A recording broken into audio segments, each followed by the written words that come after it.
brindo. Si es de lo feo hasta lo lindo. Tú eres una prueba. Hallo, einen wunderschönen guten Morgen. Ich hoffe, es geht euch gut. Herzlich willkommen zu einem neuen Vlog.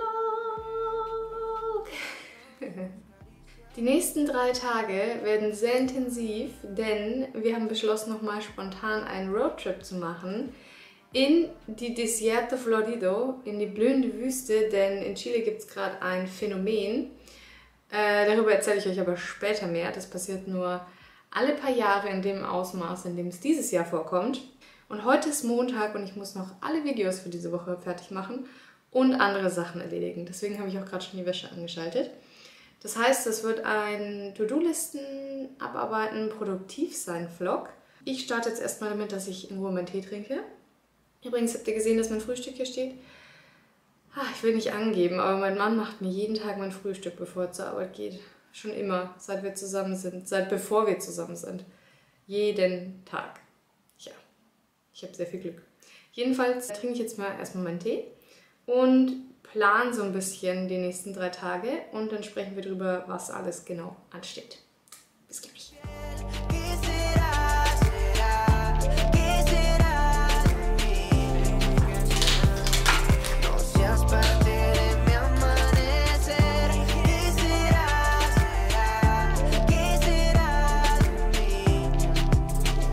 ¿Con quién voy a compartir todas mis noches húmedas? Ahora que me va a dar los besos como tú los das. Todo es una ilusión y eso lo verás. Du amabas a Nico, pero nunca Nicolás. Du eras la oveja. So, es ist inzwischen 7:45 und ich schreibe gerade noch meine Abonnenten auf. Ich habe nämlich in meinem Filofax so eine Liste, wo ich jeden Montag die Abonnenten bzw. Follower aufschreibe, die ich habe auf meinen beiden YouTube-Kanälen und auch in Instagram, damit ich einfach mein Wachstum tracke, weil das ja mein Job ist und ich natürlich immer so ein bisschen gucken möchte, was funktioniert nicht so gut. Letzte Woche habe ich, wie ich gerade sehe, in Instagram 10 Abonnenten verloren.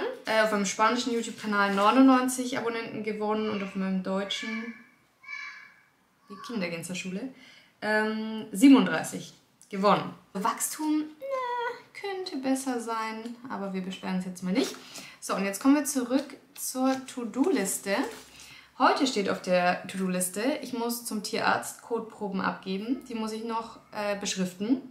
Ich muss ein Video für Montag noch den Schluss filmen. Also für heute, das ist für heute Abend ein spanisches Video. Da muss ich es noch fertig schneiden, dann muss ich es hochladen, dann muss ich den Untertitel schreiben. Dann muss ich Wäsche waschen, dann muss ich Hausaufgaben für morgen für Spanisch machen. Und dann muss ich noch korrespondieren mit einem Geschäft, wo wir ein Schild bestellen. Morgen steht auf der To-Do-Liste, dieses Video hier fertig zu filmen. Das ist nämlich für Mittwoch, also quasi übermorgen. Oder wenn ihr das seht, quasi genau an dem Tag. Also das fertig filmen, das schneiden, das hochladen. Dann muss ich zum Secondhand-Laden und die 2 Hosen zurückgeben, die ich dort mitgenommen habe, weil die ja Macken haben. Das habe ich euch in Instagram schon erzählt. Dann muss ich zum Humbo, das ist der Supermarkt, der deutsche Produkte anbietet, denn in 2 Wochen feiere ich Geburtstag und da machen wir eine Oktoberfestparty und da versuche ich Kloßteig zu bekommen. Weiß ich aber noch nicht, ob es klappt. Dann muss ich eine Packliste schreiben für Donnerstag, dann muss ich noch die andere Hausaufgabe machen für den anderen Spanischunterricht, dann will ich morgen die Bettwäsche waschen. Und in so einem anderen Laden nochmal gucken, ob die wieder Sachen haben, die wir kaufen wollen, weil hier gibt es nicht immer alles. Es gibt immer Lieferengpässe hier in Chile, weil wir halt am Ende der Welt sind. Und das sind auch Sachen für meinen Geburtstag, also Lebensmittel auch. Und außerdem habe ich morgen um 9 Uhr 1,5 Stunden Spanischunterricht und um 5 Uhr 2 Stunden Spanischunterricht. Und am Mittwoch will ich dann packen, das Video für Sonntag filmen, das Video für Sonntag schneiden, das Video für Sonntag hochladen, 2 Reels filmen, die Wohnung putzen und meine Gemüsekeimlinge umtopfen, weil die sind gerade noch in Eierkartons und die muss ich deswegen täglich gießen und das klappt ja nicht so gut, wenn ich unterwegs bin. Deswegen wollte ich die in kleine Töpfe setzen, bevor ich fahre, damit die einfach mehr Feuchtigkeit haben, während ich weg bin. Das ist die To-Do-Liste. Dann fange ich an, glaube ich, vielleicht mit der Hausaufgabe für Dienstag, denn es ist gerade noch super düster.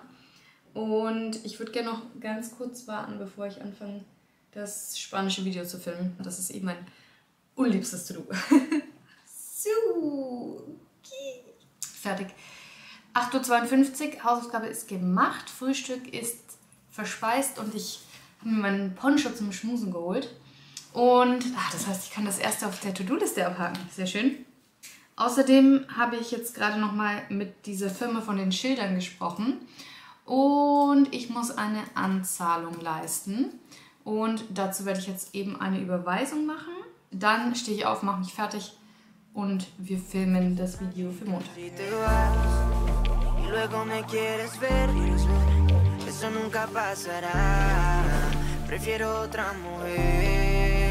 Chica, si te vas y juegas otro papel que nunca te quedará, como eso de serme fiel. El día que me falte tu piel. So, Make-up ist fertig. Ganz schön viel für 9 Uhr morgens, aber ich muss ja jetzt was filmen. Ich habe übrigens keine Ahnung, was ich da gemacht habe. Ich habe mir eigentlich den anderen Arm angehauen, aber das ist gar nichts. Und jetzt zweifle ich die ganze Zeit an meinem Verstand, ob ich die Arme vertauscht habe in meinem Gedächtnis und ob ich in Wirklichkeit den angehauen habe, aber ich bin mir eigentlich sehr sicher, dass ich mir den rechten angehauen habe. Keine Ahnung, was da war. Ja, jedenfalls werde ich jetzt mal kurz die Wäsche aufhängen und dann geht's los mit Videofilmen, damit ich das noch schneiden kann. Deswegen dieser rote Lippenstift um diese Uhrzeit.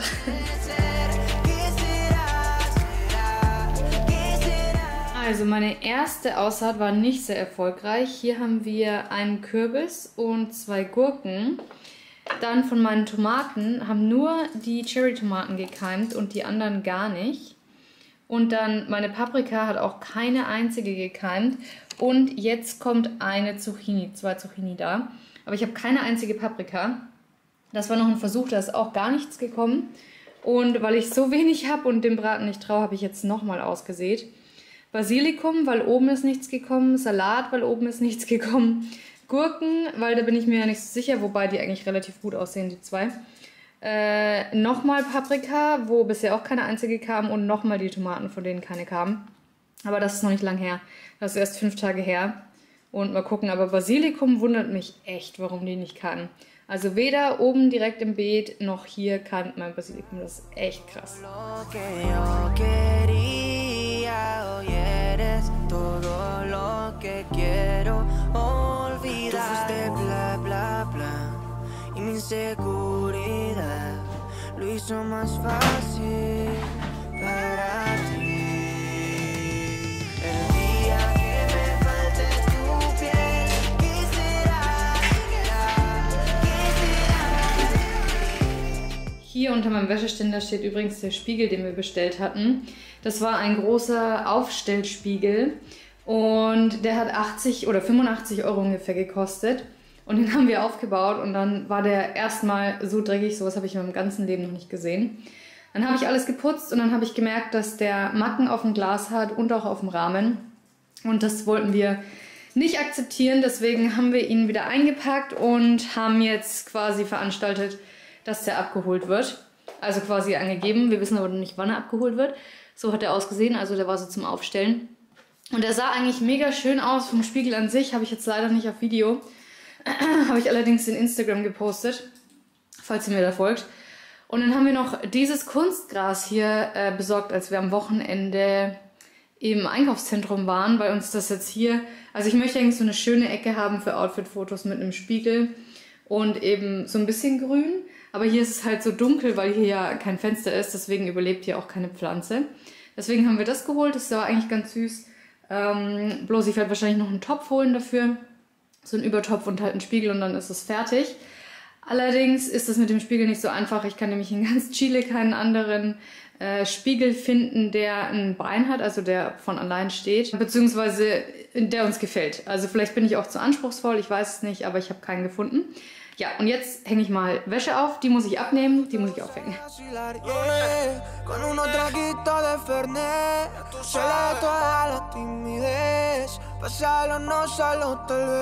A ella le gusta gozar y vacilar, yeah. Con unos traguitos de Fernet, se le toda la timidez. Pasarlo, no salo, tal vez.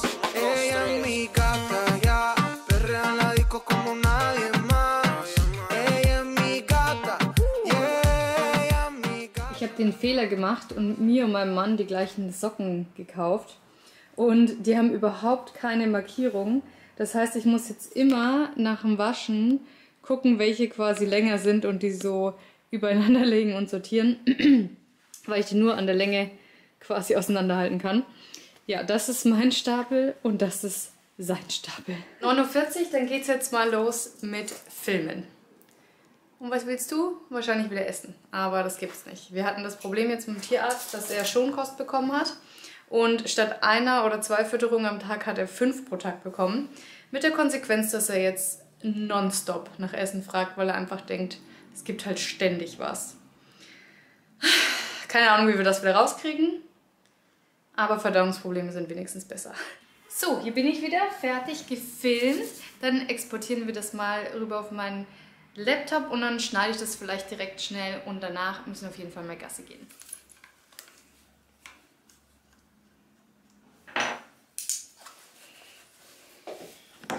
Okay, Chaplin hält es nicht mehr aus, bis ich das Video fertig geschnitten habe. Deswegen gehen wir jetzt eben eine kurze Runde Gassi und dafür gehen wir dann einmal öfter später. Und ich werde jetzt mal versuchen, wieder die Schuhe anzuziehen, die ich bearbeitet habe. Das habe ich euch auch in Instagram gezeigt. Und zwar diese Schuhe hier. Mit denen habe ich mir mega krasse Blasen an den Fersen gelaufen. Und einige von euch hatten mir geschrieben, dass ich probieren soll, mit einem Hammer die Fersen zu bearbeiten. Das habe ich jetzt gemacht, also mit einem Tuch und innen quasi einen Widerstand. Und jetzt ziehe ich die mal an und gehe nur um Block und dann schauen wir mal, ob ich wieder sterben werde oder ob es diesmal gehen wird. Ohne Socken natürlich. So, ich bin jetzt ungefähr 200-300 Meter gelaufen und ich zeige euch mal meine Fersen.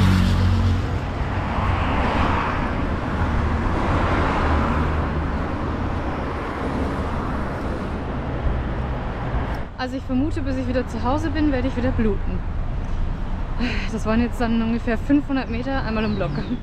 Ich würde behaupten, die sind nicht zu retten, auch nach der Hammerbearbeitung. Ist ein bisschen besser als letztes Mal.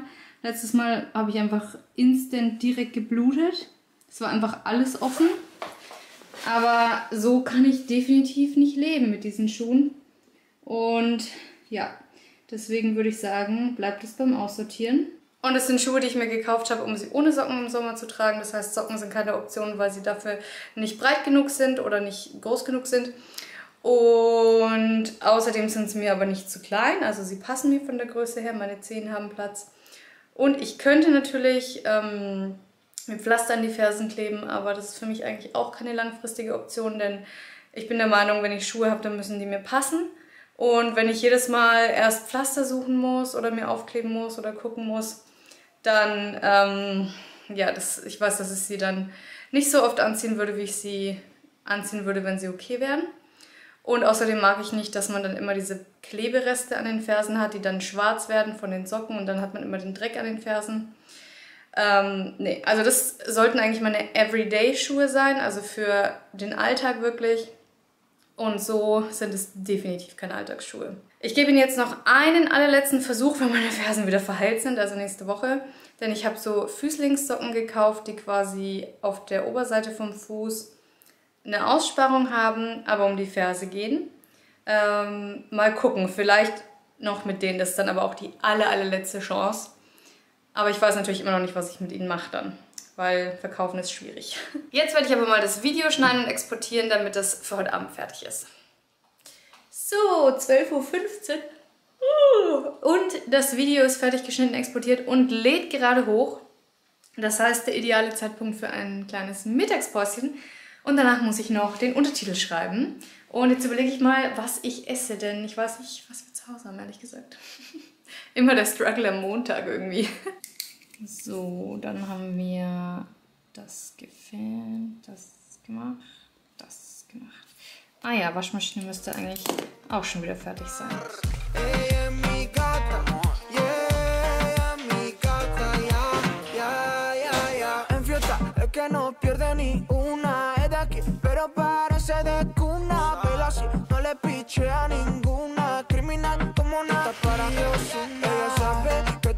Con la van a quitar, los fines de semana son tan si la derretí. Con ropita cortita para janguear y tirrar.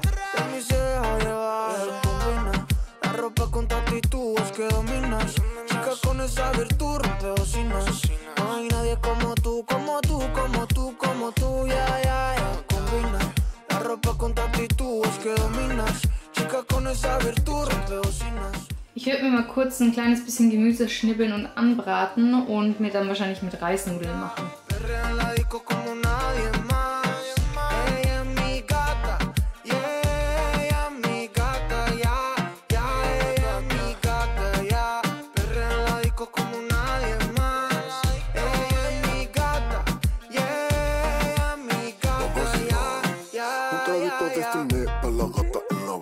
Te vi por internet en una playa en Nicaragua. Ese buffet sí está gourmet, pero lleno de piraña. El río está movido, que está nada las arañas. Por eso que tú te acercas a mí. Me gusta más que tú, como te hago reír. Me encanta cómo besas, cómo me haces sentir.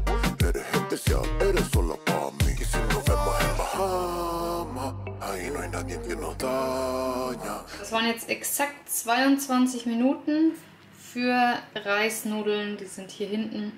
Mit ein bisschen Gemüse und das werde ich jetzt mal in Ruhe essen.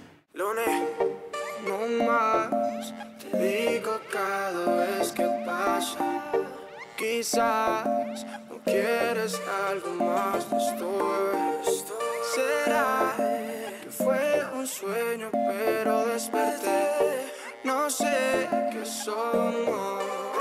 Hey baby, dime qué somos, porque siempre andamos solos. Ich bin wieder am Schreibtisch und es ist 13:35 Uhr. Die letzte Wäsche ist gewaschen und aufgehängt. Das heißt, den Punkt Wäsche kann ich auch abhaken für heute. Yay! Dann haben wir also noch die Untertitel und den Tierarzt heute. Das schaffen wir auf alle Fälle, das wird kein Problem. Ich fange jetzt mal mit den Untertiteln an und mal gucken, wie lange mein Hund noch aushält, bevor er wieder Gassi muss. Der muss heute ein bisschen zurückstecken, zumindest bis das erledigt ist. Einfach weil das mit dem Untertitel halt, ja, Zeitdruck ist und ich das heute fertig machen muss. Das heißt, weiter geht's. Ich habe jetzt hier meinen Kaffee, den ich vorne in der Küche gemacht habe. Und dann würde ich sagen, bringen wir das auch noch hinter uns. Mein Lippenstift ist quasi nicht mehr existent, aber das ist auch nicht so wichtig. Bin fertig mit dem Untertitel. Ja, sehr gut. 15 Uhr heißt, Video für heute 19 Uhr ist erledigt. Meine Augen sind ein bisschen müde geworden, deswegen habe ich mal meine Bildschirmbrille aufgesetzt. Und jetzt steht noch auf dem Programm, zum Tierarzt zu gehen und die Kotproben abzugeben. Und die muss ich vorher noch beschriften mit dem richtigen Datum. Das mache ich jetzt noch mal eben. Und dann gehe ich mal eine große Runde Gassi, denn mein Hund war jetzt sehr brav, hat sehr brav durchgehalten und mich arbeiten lassen. Aber er sitzt da und schaut mich an, schaut aus dem Fenster. Er liebt diesen Platz, er liebt dieses Sofa. Es ist sein Lieblingsort. Manchmal ist er auch allein hier im Zimmer. Wenn wir irgendwie rumfuseln oder so und er hat keinen Bock drauf, dann sitzt er manchmal hier und schaut aus dem Fenster. Süß irgendwie. Ich habe auch noch echt wenig getrunken heute. Eine Sache, die ich noch anmerken wollte. Ich habe diese eine Metalltrinkflasche, die ich mal vor Ewigkeiten gekauft habe, von WMF. Da passen 400 Milliliter rein und die habe ich halt zum Beispiel beim Rucksack und in meiner Handtasche, wenn ich halt unterwegs bin tagsüber und auch auf Reisen, wenn wir Auto fahren, halt vorne in der Tür und so. Und die habe ich jetzt auch immer dabei gehabt beim Joggen. Aber die reicht mir nicht, weil ich beim Joggen eigentlich schon immer einen Liter trinke auf dem Laufband. Habe ich euch ja erzählt, dass ich angefangen habe zu laufen und ich das momentan 3-mal die Woche mache. Deswegen habe ich jetzt eine Plastikflasche quasi aufgehoben und fülle die gerade immer wieder auf. Aber die fängt jetzt an zu muffen und das heißt, ich muss jetzt quasi, also ich müsste jetzt ja, bräuchte eine neue Wasserflasche, müsste wieder eine kaufen oder so, die ich dann auffüllen kann. Noch dazu kommt, dass ich hier nur gefiltertes Wasser trinke hier aus so einer Art Brita-Filter, was hier aber nicht von Brita ist. Und der Ausschank nicht so sauber funktioniert. Also wenn man quasi schüttet, dann ist das nicht ein schöner Strahl, den man kontrollieren kann, sondern es ist halt so und geht halt die Hälfte daneben. Und deswegen steht auf meiner Wunschliste eine Wasserflasche für den Sport, zum Beispiel von, gibt es die nicht sogar von Decathlon oder so? Nee, wie heißt diese Marke? Da gibt es irgend so eine Marke, die Sportflaschen macht. Relativ groß, so irgendwie so 1 Liter, 1,5 und oben mit einem ganz breiten Schraubding. Und so eine hole ich mir, glaube ich, mal, wenn ich eine sehe. Und damit wäre dann mein Jogging- und Trinken-Problem gelöst und ich müsste nicht mehr aus dieser gammeligen Plastikflasche trinken. Okay. So, dann beschrifte ich jetzt mal den Code meines Hundes. Und wie geht's jetzt? Und danach noch weiter.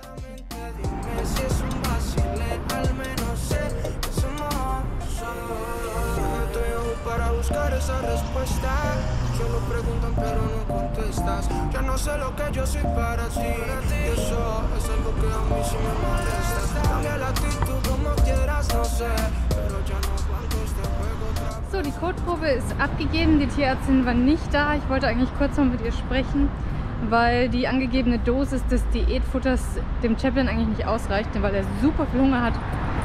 Aber wie gesagt, sie war nicht da. Ich denke, ich werde eigenmächtig die Portion vergrößern. Der Chaplin hat einfach immensen Energieverbrauch, ich weiß auch nicht. Aber er ist halt auch sehr quirlig. Genau, es ist sehr warm, ich bin zu warm angezogen. Der Blazer, den ich drunter habe, der hätte gereicht. Ja, aber ansonsten alles gut. Okay, ich bin sehr happy. Ich habe jetzt alle meine To-Dos für heute abgehakt. Es ist 5 nach 18 Uhr. Und außerdem habe ich auch noch abgehakt von der To-Do-Liste für Mittwoch habe ich schon das Video gefilmt für Sonntag. Und außerdem habe ich schon angefangen mit der Packliste für unseren Trip am Wochenende, von dem ich euch noch nicht erzählt habe. Es ist nämlich gerade das Phänomen der Desierto Florido. Und zwar bedeutet das, dass in Regionen der Atacama-Wüste eine Blüte stattfindet. Das heißt, dass ganz, ganz viele Blumen blühen und quasi die Atacama-Wüste eine einzige Blumenwiese ist. Das Phänomen gibt es auch in Namibia, habe ich auch schon gesehen. Aber hier in Chile ist es nicht immer so stark. Es ist dieses Jahr besonders stark, weil wir im Mai hier viel Regen hatten. Und dann gab es noch eine Kälteperiode im Juni und dadurch hat sich die Blüte nach hinten raus verzögert. Und eigentlich hätten wir das gar nicht so richtig mitbekommen. Aber ein Freund von uns hat uns gefragt, ob wir zusammenfahren wollen. Dadurch sind wir da überhaupt erst drauf gekommen. Und dann turns out, dass sie jetzt leider doch nicht mitkommen. Das heißt, wir fahren jetzt allein. Das heißt, wir wären eigentlich von alleine jetzt gar nicht unbedingt auf die Idee gekommen, haben uns dann aber damit beschäftigt und haben uns verliebt und haben gesagt, okay, wenn das nur alle 3 bis 5 Jahre so stark ist, dann nehmen wir das jetzt noch mit.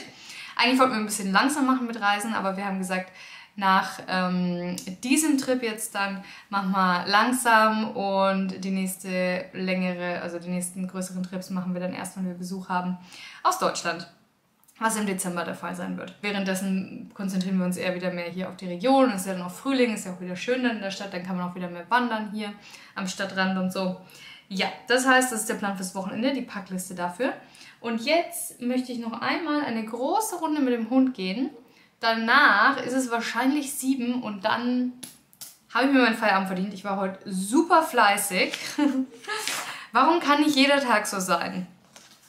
Ich würde aber nicht mal sagen, dass ich in der Selbstständigkeit weniger produktiv bin als im Büro, weil ich habe zwar keinen Druck in dem Sinne, aber es macht mir halt dafür mehr Spaß, beziehungsweise man sieht halt mehr Sinn, weil es fürs eigene Leben ist. Okay, also dann bewegen wir uns mal noch ein bisschen, machen noch ein paar Meter heute. PC fährt jetzt runter und danach schminke ich mich ab. Und dann machen wir es uns gemütlich und ich denke, ich werde noch ein bisschen lesen. Okay, also, los geht's.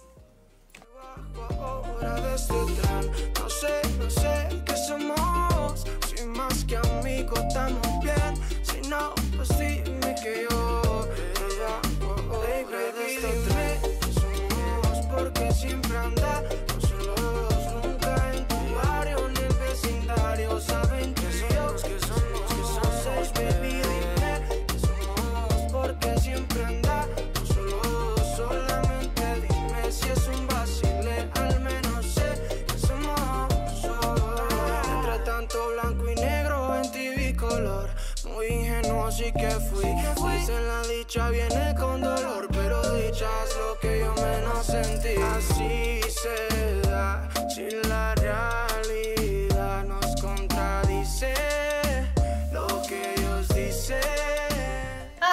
Fühlt sich doch gleich viel besser an.